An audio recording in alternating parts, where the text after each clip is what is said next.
5 seconds to go.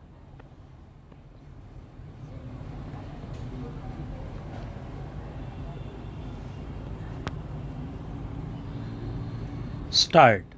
Mr. Speaker, sir, I am grateful to you for giving me this opportunity to speak on a very realistic budget presented in Parliament. I am sure the people of Gujarat are going to join me in congratulating the government for saving them from a high dose of taxation as was proposed by the previous government in the state. Sir, I take this opportunity of mentioning a few things more which I would not probably have been able to do as these are the state subjects.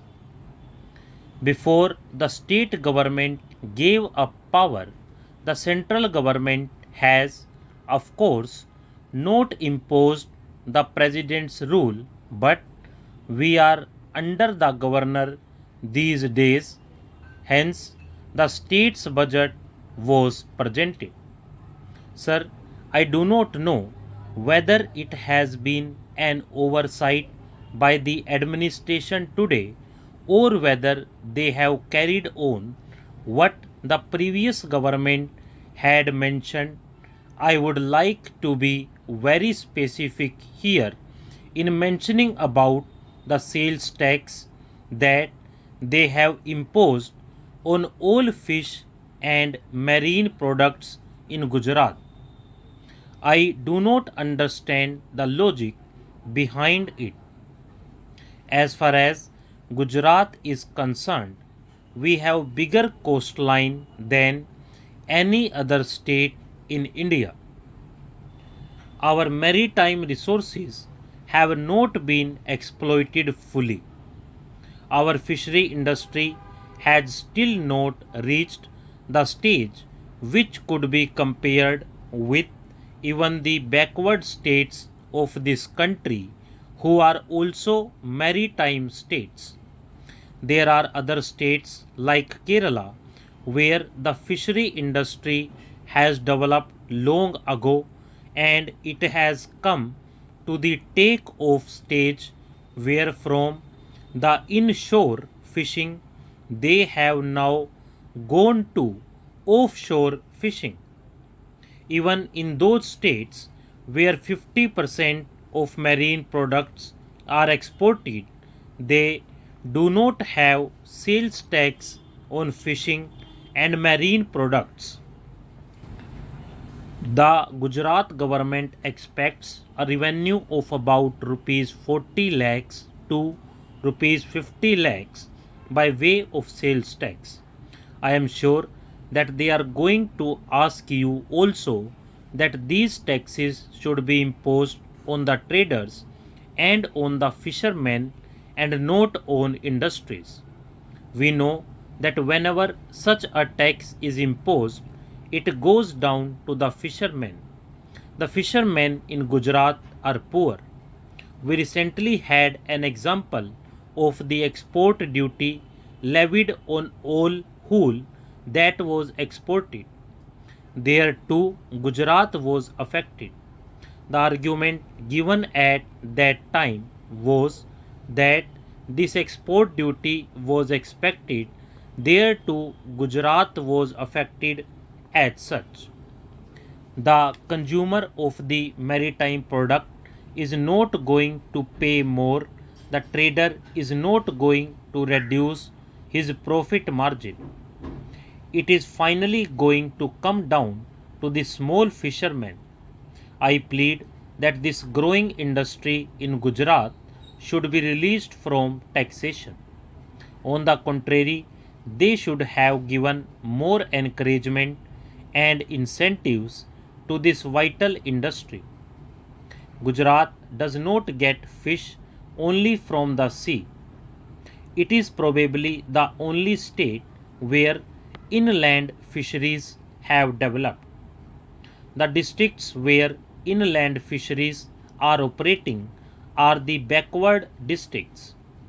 The fish from these regions goes to Haryana, Rajasthan, MP, and even Assam.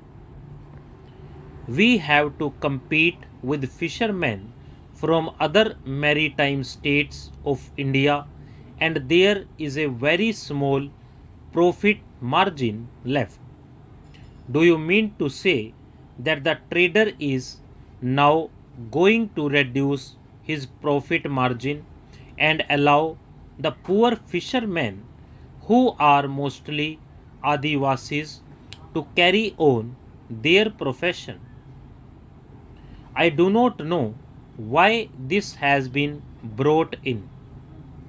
I only wish the government would take this more seriously and at the first stroke and abolish the sales tax on fish and marine products from the state. You can consider it later. I wish public opinion there is ascertained, the fishermen contacted, and then this tax imposed. Why must Gujarat take the lead in imposing a tax which has not been imposed anywhere in the country, while this industry is still undeveloped there? There are a few other points which I would like to mention. One is about development of tourism in Gujarat. Unfortunately, tourism and fisheries are two subjects which have always been neglected by government of Gujarat. For almost a year, we do not even have a director of tourism. Not only that, if you look into the budget, you will find that they have included tourism with publicity and information and have given it a very small budget. Gujarat has the potential of becoming a major tourist attraction center in the country.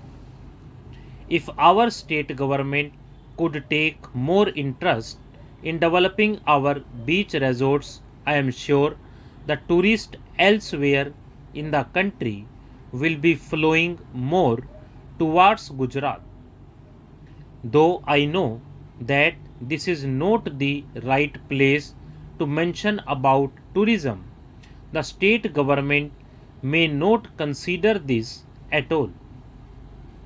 I would only like this to be brought on record that tourism should be given equal importance in the activities of the state of Gujarat, and our tourist potentialities should be fully exploited. Sir, I am sure if the central government takes full care of tourism, this state shall progress like any other state. Stop.